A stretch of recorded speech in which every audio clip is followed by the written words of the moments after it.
The late afternoon sun filtered through the blinds of Elizabeth Taylor's small kitchen, laying warm strips of light across the table where she sat, unmoving, her hands wrapped around a mug she'd forgotten to drink from. For years, Elizabeth had believed that nothing in her life could shock her anymore. Not after 7 years of navigating hospitals, medical charts, bills, and the fragile existence of her daughter Julian. But shock had a way of disguising itself until the moment it broke you clean in half. Earlier that morning, she'd logged into the savings account she'd built with quiet discipline, the one meant for Julian's heart surgery, only to find it stripped to zero. No warning. No explanation. Just emptiness where hope used to be. She called the bank, praying it was a glitch. It wasn't. The withdrawal was authorized by the joint account holder, the representative repeated. The words felt like shards in her ears. The joint account holder was her mother, Veronica Wentworth. Elizabeth remembered the exact moment Veronica had insisted on being added, just in case of emergencies. Elizabeth replayed it now, every detail sharp as glass. Her mother's smooth smile, her voice dipped in concern the way she'd said, "Family should protect each other, sweetheart." Elizabeth's palms tightened around the mug. Family should protect each other. She knew what she had to do. She grabbed her keys, walked out to the car, and drove toward the house she grew up in, with one question echoing in her mind like a heartbeat. Why would her own parents risk Julian's life? Elizabeth parked outside the Wentworth home, the same beige colonial with white shutters where she had once played hopscotch and dreamed naive dreams about adulthood. She sat there for a full minute, hands trembling on the steering wheel, trying to steady the storm gathering inside her. She didn't come here to scream. She didn't come here to plead. She came for the truth. As she walked toward the front porch, the door opened before she could knock.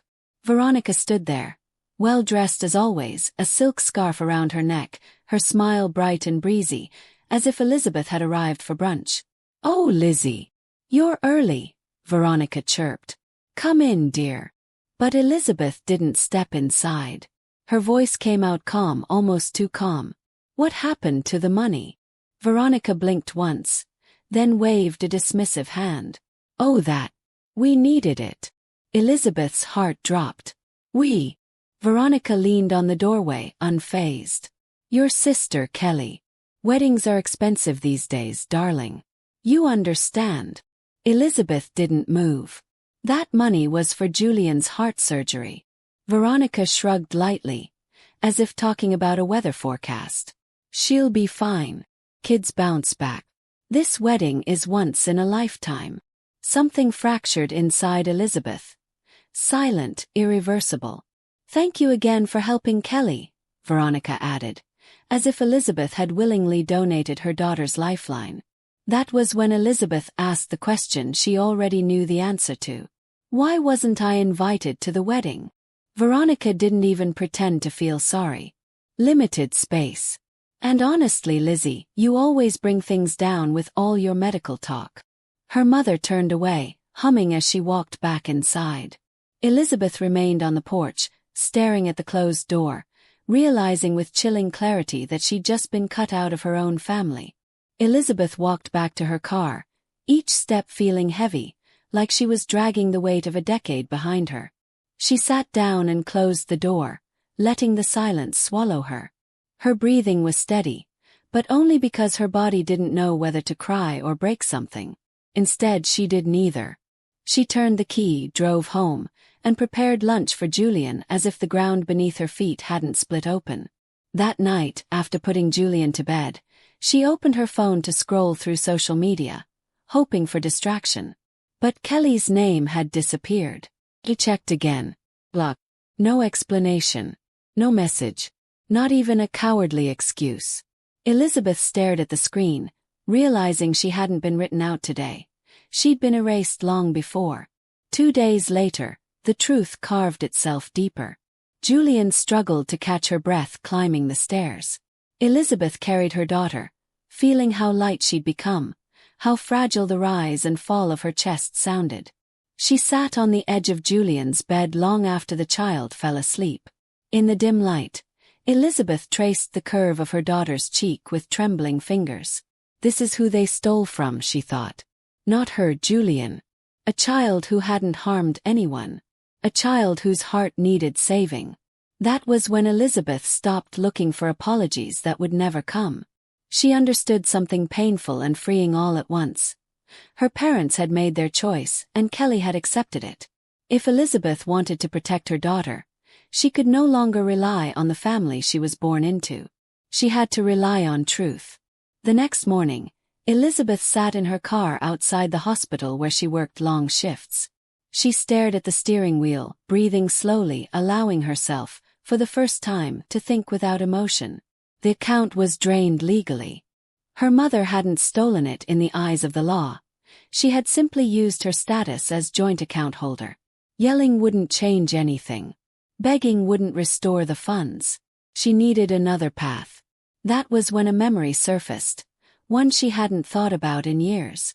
Kelly's fiancé, Matt Cooper, sitting at the Thanksgiving table, casually talking about shipments, overseas delays, and money tied up in places with no names. Elizabeth hadn't cared back then. She cared now. If there was something off about Matt's finances, something Veronica and Dave had conveniently ignored, then maybe, just maybe, the truth was on her side. Elizabeth reached for her phone and scrolled through old contacts until she found a name she barely remembered. Raymond, one of Matt's business partners she'd met once at a family dinner. Her fingers hovered for a moment. Then she typed, "Hi Raymond. It's Elizabeth Taylor. Can we talk?" They met at a small corner cafe, the kind with chipped tables and soft jazz drifting from a speaker above the counter. Elizabeth arrived early, clasping her hands together, unsure what she was even hoping for. When Raymond walked in, he looked exhausted, eyes rimmed red, shoulders hunched as if carrying something too heavy for too long. He sat down without greeting formalities. "I can't keep pretending," he said quietly. "Especially after what they did to your little girl." Elizabeth blinked in surprise. She hadn't expected him to know anything. Raymond slid a plain folder across the table. "I'm not asking you to do anything illegal," he whispered. "I just can't be part of this anymore." Inside the folder were pages of transactions, payments that didn't match bills, money moving in loops, numbers that had no business being connected. Elizabeth didn't react. She listened while Raymond talked, his voice shaking in parts. When he finally stood to leave, he said, "Do what you need to do, but protect your daughter. People like Matt, they don't stop unless someone makes them." Elizabeth took the folder home, waited for Julian to fall asleep, then spread the papers across her kitchen table. She read. She highlighted. She cross-checked. She researched. And by sunrise, she knew two things. Kelly's wedding wasn't funded by generosity. This truth didn't belong to her anymore. It belonged to the authorities. Elizabeth stood outside the government building, her breath forming small clouds in the cold morning air.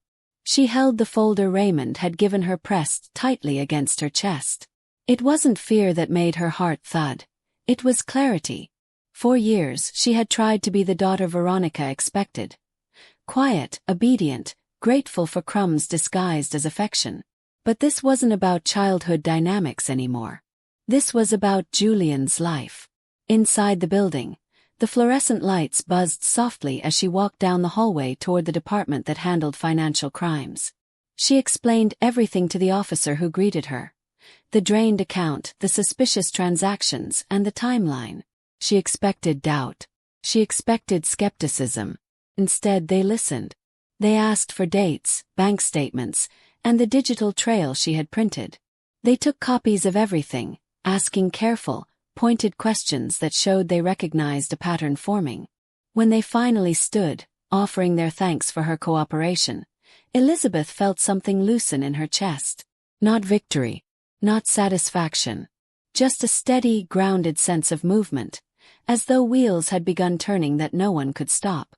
As she stepped outside, her phone buzzed. A reminder for Julian's pre-surgery appointment. Life didn't pause for justice. She got into her car and whispered to herself, one step at a time. For the first time in weeks, her voice didn't shake. The morning of Kelly's wedding arrived with quiet sunlight stretching across Elizabeth's bedroom floor. No alarms. No panic. No frantic calls from family pretending nothing was wrong. Just the soft hum of a normal day. Julian padded into the kitchen in her fuzzy socks, dragging her blanket behind her like a tiny parade flag. "Pancakes?" she asked, rubbing her eyes. Elizabeth smiled gently. "Pancakes," she echoed. While she cooked, Julian told her about a dream she'd had. A dream where her heart was a little clock learning how to tick properly. Elizabeth swallowed hard but kept smiling. She flipped pancakes, drizzled syrup, and made silly shapes with chocolate chips. Her phone buzzed repeatedly on the counter, but she left it face down. The world outside could wait. At noon, the buzzing stopped entirely. Across town, she imagined guests taking their seats, flowers arranged perfectly, cameras waiting. Veronica would be strutting through the crowd, checking every detail. Kelly would be somewhere backstage in a white dress, glowing with anticipation. And Matt? Well, Matt would be thinking he had fooled everyone. Elizabeth folded laundry. She helped Julian with a puzzle. She breathed. Everything that could be done was already done. At 4:27 p.m., her phone lit up again, vibrating violently. She didn't answer. Julian looked up. "Aren't you going to pick it?" "In a minute," Elizabeth said. "Finish coloring." But she already knew. The moment had arrived. At 4:35, the house phone rang. An old beige landline mounted on the wall, the one Elizabeth never used. She wiped her hands on a towel and answered calmly. "Hello." What came through the speaker was not calm. "What did you do?" Veronica screamed. Her voice wasn't polished or composed. It was jagged, cracked, and frantic. In the background, chaos erupted. Chairs scraping, people shouting, someone sobbing loud enough to echo. "What did you do?" Veronica repeated. Elizabeth leaned against the counter, her grip steady. "I stayed home," she said. "You're at the wedding, remember?" Veronica's voice trembled. "They stopped everything. Right in the middle. People were watching. Cameras. Kelly was standing at the altar. She choked on her next breath. "They put Matt in handcuffs," she whispered, as though saying it quietly might make it untrue. Elizabeth closed her eyes, exhaling softly. Not relief, just inevitability. "Who stopped it?" she asked. Veronica didn't answer. She didn't have to. Another call buzzed in, Kelly's name flashing. Elizabeth declined it. Then another call, her father. She answered that one. Dave's voice was shaking. "Elizabeth. Please tell me this isn't happening. Tell me you didn't have anything to do with this." Elizabeth looked at Julian just a few feet away, coloring a bright blue sky with absolute innocence. "I told the truth," she said simply. "That's all." Silence filled the line, long and trembling. Then Dave whispered, "They're saying Matt's accounts are frozen. The wedding planner left. Your mother is beside herself. This is a nightmare." Elizabeth didn't flinch. "No," she said gently. "Your choices created the nightmare. I just removed the curtain." Before Dave could respond, Veronica snatched the phone. Her breath came in panicked bursts. "After everything we've done for you," she cried. "After raising you, this is how you repay us?" Elizabeth's jaw tightened. She didn't raise her voice. She didn't need to. "You took money meant to keep your granddaughter alive," she said. "And you laughed about it." Veronica sobbed harder. "We were going to pay you back. Eventually. You didn't have to ruin the wedding." Elizabeth's voice lowered, steady as stone. "I didn't ruin anything. I didn't call the authorities. I didn't schedule the raid. I didn't freeze accounts. Actions have consequences, Mother. You simply never thought they'd reach your doorstep." Suddenly, Kelly's voice cut through the receiver. Sharp, furious. "Give me the phone." There was shuffling, a clatter. Then Kelly spoke, her words trembling with rage. "I hope you're happy. You humiliated me in front of everyone. You destroyed my life." Elizabeth stayed calm. "I didn't take money meant for a sick child," she said. "You did. You blocked me. You excluded Julian and me. You decided we didn't matter." Kelly let out a brittle, humorless laugh. It was just money. Something cold pressed into Elizabeth's chest. It was Julian's heart, she replied quietly. And you spent it on flowers. The line went silent except for distant cries and the echo of a door slamming shut. Elizabeth ended the call. The house fell still around her. Calm, steady, unbroken. For the first time in years she felt finished. Elizabeth stood in her quiet kitchen, letting the silence settle. She didn't feel triumph. She didn't feel guilt. She felt clarity. An hour later, her phone buzzed with a text from an unknown number. It's done. They have enough. She read it once, deleted it, and went back to helping Julian with her coloring sheet. That evening, Dave called again. His voice subdued, worn. They're saying Matt could face multiple charges, he murmured. Years, maybe. Elizabeth closed the curtains, watching the last sliver of sunset sink behind the houses. I know. Dave hesitated. Your mother. She keeps saying she never meant for it to go this far. Elizabeth lifted Julian into her lap, brushing a curl behind her daughter's ear. It already went too far, she said softly. You just weren't looking. Dave's breathing wavered. What happens now? He asked. For us. Elizabeth considered it. Considered the holidays that would never happen again, the empty chairs at future tables, the photos that would slowly be taken down. For me, she said, I take care of my daughter. She hung up before he could answer. Later that night, a voicemail appeared from Veronica, but Elizabeth didn't listen. She didn't need to. The confrontation wasn't in the shouting or the ruined wedding. It had happened the moment she chose truth over silence. And there was no going back. The days after the wedding unfolded with an eerie kind of calm, as if the storm had already spent its fury, and now the world was adjusting to the silence left behind. Elizabeth moved through her routines with quiet focus, packing Julian's lunches, double-checking her medications, preparing for the fast-approaching surgery date. There were no more frantic calls from Veronica, no furious messages from Kelly, no accusations swirling through the air. Instead, the updates came secondhand through acquaintances who whispered the fallout. Matt's accounts remained frozen. Every business linked to him was under investigation. The vendors demanded payment for the wedding that would never be completed. Rumors spread through town faster than any official report. They say the groom was laundering money. They say the whole event was funded with dirty transactions. They say the bride didn't know. Elizabeth didn't correct any version.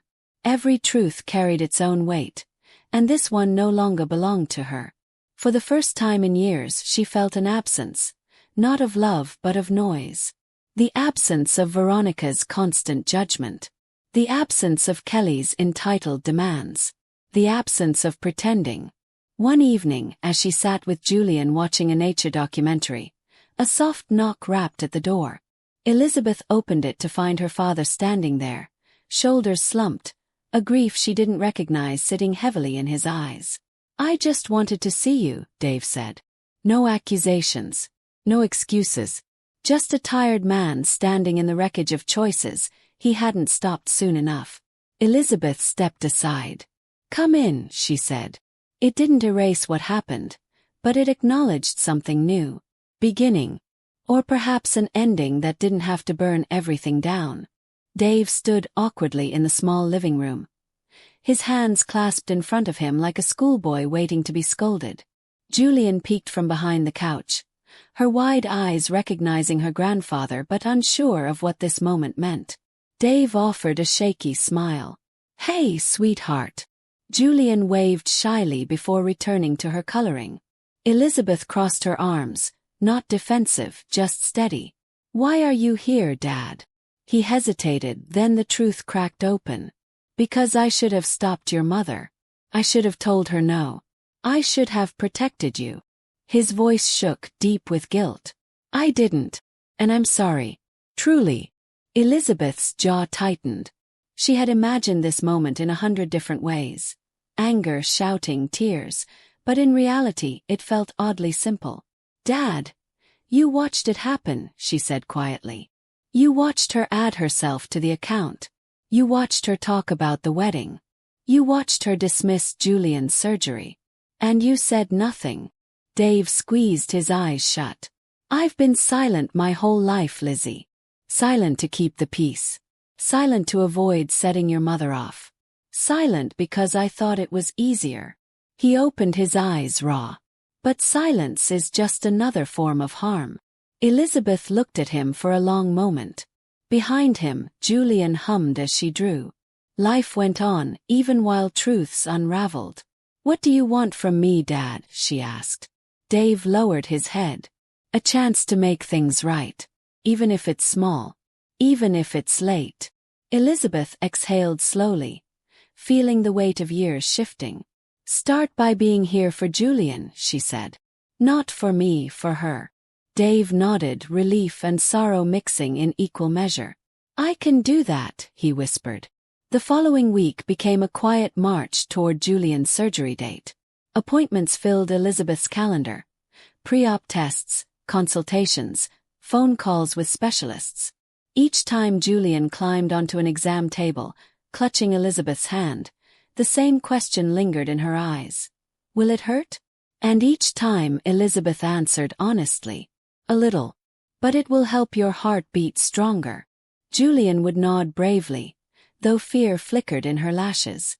At work, Elizabeth's co-workers gathered around her like a gentle shield.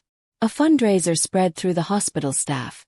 Nurses, doctors, technicians, even patients' families. $5 here, $20 there. Anonymous envelopes slipped into her locker. Notes written in hurried handwriting. For Julian. You're doing the right thing. Stay strong, Mama. Elizabeth felt her throat tighten each time. It was strange, how her own family had turned their backs while strangers became lifelines.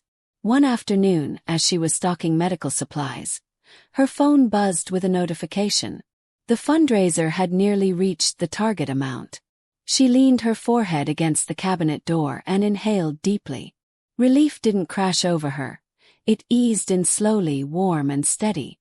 Later that night, as she tucked Julian into bed, the little girl whispered, Mommy, am I still getting my new heart clock? Elizabeth brushed a hand through her curls. Yes, baby. You are. Julian smiled sleepily. Then everything's gonna be okay. Elizabeth kissed her forehead, letting her daughter's certainty fill the gaps where her own courage wavered. In the dim room, she whispered to herself, Please let her be right. 2 days before the surgery, the air in the house shifted. Quiet, tense, anticipatory. Elizabeth double-checked Julian's bag, folding small pajamas, soft socks, and the stuffed bear Julian insisted on bringing. Dave stopped by again, this time with groceries, saying nothing about the wedding or Veronica's unraveling story. He carried the bags into the kitchen silently, then paused. Your mother hasn't gotten out of bed, he said softly. She keeps telling everyone she was only trying to help her family. Elizabeth sliced open a pack of strawberries without looking up. Help doesn't look like theft, she said. Or cruelty. Dave nodded slowly. I know. She knows too, I think. But she won't say it. Elizabeth finally looked at him. She doesn't need to say anything. Her actions already did. He swallowed hard, then shifted his tone. I set up a savings account, just for Julian. It's small, but I'll add to it every month. I want to contribute. I want to be better. Elizabeth studied him for a long moment. This was not the father her childhood remembered. This was a man shaken awake by consequences he could no longer ignore. Thank you, she said softly. Dave exhaled, shoulders sagging. Can I come to the hospital on surgery day? Elizabeth hesitated. The air between them felt fragile, thread-like. But then she nodded. Yes. But only you. Dave closed his eyes briefly, as though receiving a gift he didn't deserve. Thank you, Lizzie. After he left, Elizabeth stood in the doorway, watching the quiet street outside. Everything was changing. Maybe for the better. Maybe not. But movement finally had replaced stagnation. The night before the surgery, the house felt different. Too still, too charged, as if the walls themselves were holding their breath. Elizabeth sat on the edge of Julian's bed, stroking a hand gently over her daughter's back as the little girl slept curled around her stuffed bear. The rhythmic puff of Julian's breaths soothed her, but each exhale reminded Elizabeth how fragile those breaths truly were. She whispered into the dim light, "We're almost there, sweetheart." Downstairs, her phone buzzed with a voicemail notification. Veronica's number again. She didn't listen. Some things no longer needed to be said. Instead, she made herself tea and sat at the kitchen table staring at the calendar. The red-circled date that once terrified her now anchored her. Tomorrow meant answers. Tomorrow meant hope. Tomorrow meant sacrifice. And salvation. She looked around her quiet home, remembering all the nights she'd cried silently in this very kitchen, afraid of the future. Tonight she felt no fear. Only resolve. She whispered to herself, "You're not alone anymore." And she wasn't. The donations. The messages. The support from strangers and co-workers. Her father trying to change. Everything pointed toward a world where Julian would get a real chance. Elizabeth glanced at the dark window and saw her faint reflection. Tired eyes, strong posture, and a woman who had walked through betrayal and chosen truth. She turned off the lights and headed upstairs. Tomorrow would test everything, her strength, her patience, her faith. But as she curled beside her daughter, Elizabeth felt something she hadn't felt in a long time. Oh, quiet, steady, unshakable hope.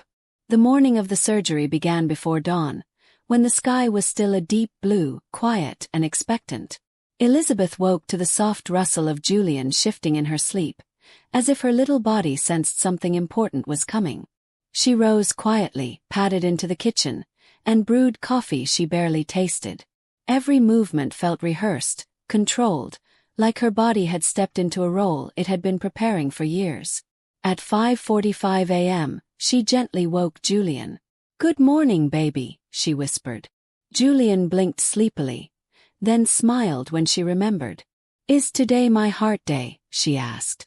Elizabeth nodded, brushing a curl from her daughter's forehead. "Yes, sweetheart." They dressed slowly, carefully. When they stepped outside, the air was crisp, and the sky was pale with growing light. Dave was already waiting by his car, hands in his pockets, shoulders stiff with nerves. He offered a small smile. "Morning, Lizzie." "Morning, Jules." Julian lifted her hand in a shy wave. The drive to the hospital was quiet except for the soft hum of the radio. Elizabeth watched the world pass by through the window. Schools, shops, people who had no idea how monumental this morning was. When they reached the hospital, nurses greeted them warmly, the familiar hallways comforting in their routine.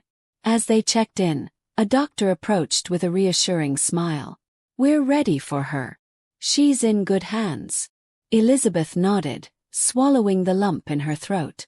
She knelt beside Julian. "I'll be right here when you wake up," she whispered. Julian hugged her tightly. "I know, Mommy." And for the first time, Elizabeth truly believed she would. In the pre-op room, the fluorescent lights buzzed quietly as Julian lay on the narrow hospital bed clutching her stuffed bear. Elizabeth sat beside her, stroking her small hand in slow circles. Nurses moved with calm efficiency, attaching monitors, checking vitals, explaining everything in warm, gentle tones. Julian watched them with wide eyes but didn't cry. Her bravery made Elizabeth's chest ache. Dave stood in the doorway, silent and pale, as if afraid any movement might shatter the moment. When the anesthesiologist arrived, Julian turned to her mother. "Will I dream about my heart clock?" Elizabeth's eyes softened. "Maybe," she whispered. "And when you wake up, it will tick even better." Julian nodded, accepting this as fact. The doctor explained the procedure once more, but Elizabeth already knew every detail. Had memorized diagrams, risks, timelines, recovery plans. Knowledge had become her shield against fear. When it was finally time, Elizabeth leaned down, pressing a kiss to Julian's temple. "I love you. Always," Julian whispered. "Me too, Mommy." As they wheeled her away, Elizabeth stood rooted to the spot, hands trembling despite her stillness. When the doors swung closed, her knees weakened, and she reached for the nearest chair. Dave moved to her side hesitantly. "She's strong," he said quietly. "She gets that from you." Elizabeth didn't answer. Her eyes remained fixed on the door where her daughter had disappeared. Hours stretched ahead, slow and merciless. But Elizabeth inhaled deeply, straightened, and whispered into the sterile air, "Come back to me, baby. Come back." The waiting room felt suspended in time, a place where seconds stretched into minutes and minutes into aching eternity. Elizabeth sat rigidly in a stiff plastic chair, staring at the clock on the wall as though she could will the hands to move faster. Dave sat beside her, elbows on his knees, his face hidden in his hands. Neither spoke. Words felt too fragile for a moment that demanded quiet endurance. Nurses came and went, paging doctors, guiding families, offering cups of water with sympathetic smiles. Every time footsteps approached, Elizabeth's heart jolted. But none were for her. 3 hours passed, then 4. She tried reading, but the words blurred. She tried walking, but each step felt hollow. Finally, unable to sit still, she stepped into the hallway, leaning against the cool wall. A nurse approached her with soft eyes. "She's doing well so far," she said. "The surgeons are taking their time, which is good. They're being careful." Relief washed over Elizabeth in shaky waves. She nodded, whispering a thank you she barely heard herself say. When she returned to the waiting room, Dave looked up. "Good news?" he asked. Elizabeth nodded again, letting the relief settle but not fully trusting it yet. Another hour passed. Then 2. Every buzz of the overhead intercom made her flinch.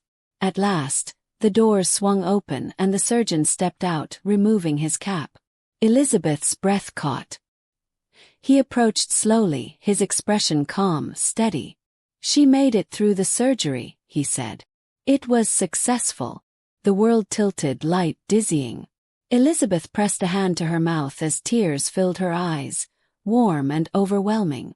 For the first time in months, maybe years, she felt her knees buckle not from fear, but from gratitude so profound it shattered her.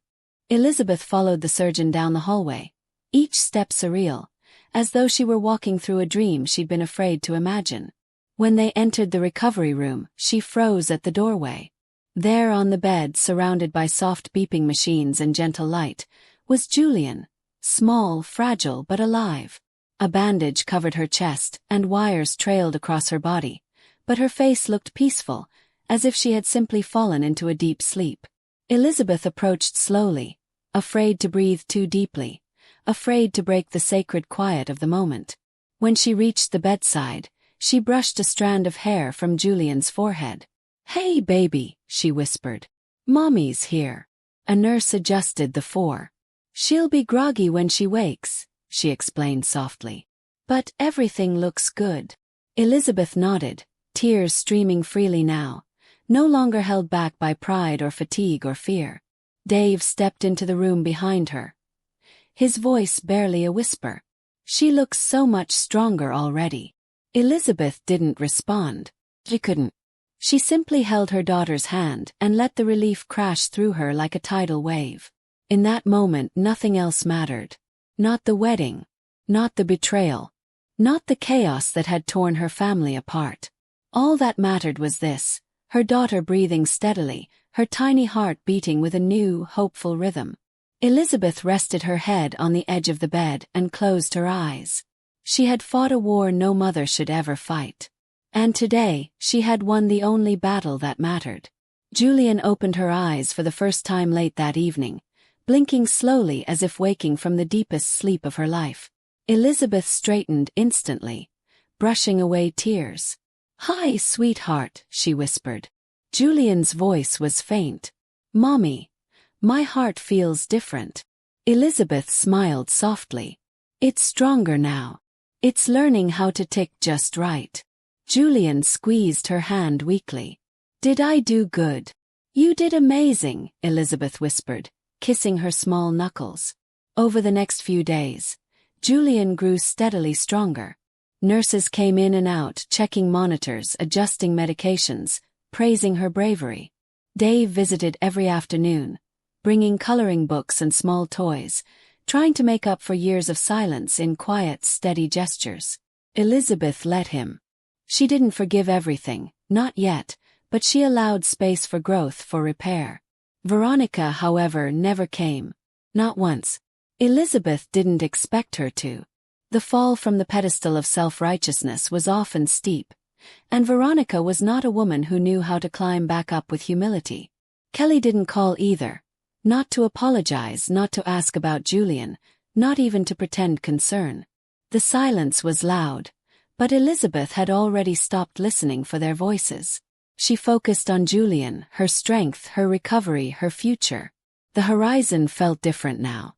Brighter, whiter, full of possibilities denied to her for too long. And as Elizabeth watched her daughter drift peacefully to sleep each night, she whispered the same promise. "You will never be unprotected again."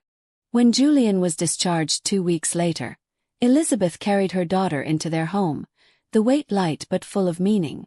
The house smelled faintly of lavender and detergent, ordinary things that suddenly felt extraordinary because they were being experienced in a world where Julian's future now stretched farther than fear. Elizabeth placed her gently on the couch, tucked pillows around her, and made her favorite soup. Julian beamed when she tasted it. "It doesn't hurt when I breathe anymore," she announced proudly. Elizabeth laughed through tears. "That's because you're stronger than ever." Over the following days, neighbors dropped by with flowers and cards. Coworkers sent messages. Even strangers from the fundraiser reached out, asking for updates. Every expression of kindness wrapped around Elizabeth like a warm quilt. One morning, as she watched Julian draw at the kitchen table, Dave knocked on the door. He held a small envelope. "This is for her future," he said awkwardly.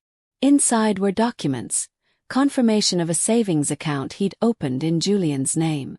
Elizabeth looked at him, truly seeing him, not as the man who'd stood silently behind Veronica, but as someone trying, inch by inch, to rebuild what he had damaged.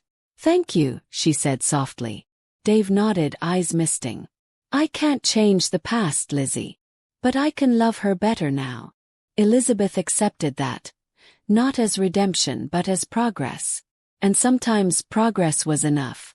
Meanwhile, the consequences rippled outward. Matt Cooper faced multiple charges: fraud, money laundering, tax evasion. His businesses unraveled, partners distanced themselves, and even those who once praised his charm now whispered his name with disdain. Kelly refused all communication with Elizabeth, insisting she had been betrayed, ignoring the truth that she had benefited from stolen funds. Veronica spiraled into a haze of denial. She told anyone who would listen that she had only tried to help her daughter have a beautiful wedding, never acknowledging the cruelty beneath her choices. But justice didn't bend for delusion. Investigators questioned her about the account she'd accessed, the money she'd withdrawn, her involvement in financial decisions she pretended not to understand. Dave, caught between loyalty and integrity, chose honesty. Finally, when asked, he told the truth. Veronica had taken the money knowingly. Elizabeth didn't celebrate the downfall. She didn't rejoice in their humiliation. She simply stepped back and allowed the consequences to unfold. She had spent too many years trying to protect people who harmed her. Now she protected only one person, Julian. As months passed, life settled into a new rhythm. Julian attended her follow-up appointments with growing confidence, proudly showing nurses how she could climb stairs without losing her breath. Elizabeth returned to work, greeted with hugs and warm smiles, her co-workers eager to hear about Julian's progress. The fundraiser supporters sent handwritten letters filled with encouragement. Elizabeth kept them all in a small wooden box labeled Hope. One afternoon, while Julian napped on the couch, Elizabeth sat on the porch sipping tea. For the first time in years she felt still, not heavy with dread or tight with worry, but calm. Her phone buzzed with an unknown number. She didn't answer. Later, when she checked, she saw it had been Veronica. No voicemail, no apology, no explanation. Elizabeth placed the phone down and stared at the sky, letting the breeze wash over her. Some people apologized only when forced by consequence, and even then, the apology was not for healing but for inconvenience. Elizabeth no longer needed closure from people who had shown her who they truly were. She had built her own version of closure, through boundaries, truth, and the unwavering love she fought to protect.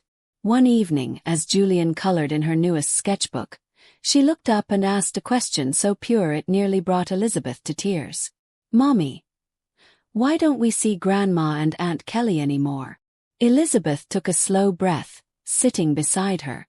"Because sometimes," she said gently, "people make choices that hurt others. And until they choose kindness, it's safer to love them from far away." Julian considered this, her brows knitting softly. "But I'm okay now, right?" Elizabeth cupped her daughter's cheek. "You're more than okay. You're strong. And you're safe." Julian smiled, a small, content smile that carried more resilience than most adults ever found. Elizabeth watched her, feeling an ache of pride and sorrow intertwined. She knew Julian would one day ask deeper questions. She knew she would tell her the truth, but in ways a child's heart could hold. For now this was enough. Love from a distance, healing up close. As Julian returned to her drawing, quietly humming, Elizabeth realized that the most powerful act she had done was not exposing corruption or standing up to betrayal. It was choosing her daughter's future over her family's approval. And she would choose it again every time. Months later, as spring sunlight warmed the living room, Julian twirled in a soft yellow dress, showing off how much stronger she'd become. "Look, Mommy. I can dance without getting tired." Elizabeth laughed, clapping her hands. "You're incredible, sweetheart." Julian spun one more time before collapsing into her mother's arms, giggling. Elizabeth held her tightly, breathing in the scent of shampoo and crayons. Her heart full in a way she once believed impossible.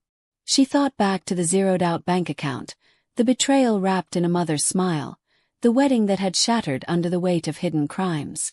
She thought of the long nights filled with fear, the quiet courage she found in truth, and the battle she fought not with anger, but with unwavering love for her child. That journey had cost her a family she once tried to belong to, but had given her something far more precious: peace, strength, a new life built on honesty, safety, and love. As Julian rested against her, Elizabeth whispered into her hair, "You are my beginning and my future." And she meant it. The world outside kept moving, messy, loud, unpredictable. But in this home, in this moment, everything was exactly as it should be. Elizabeth had not won revenge. She had won clarity. She had not gained approval. She had gained freedom. And as she looked at her daughter's bright, hopeful eyes, she knew one truth more than any other. Protecting her child hadn't been betrayal, it had been salvation.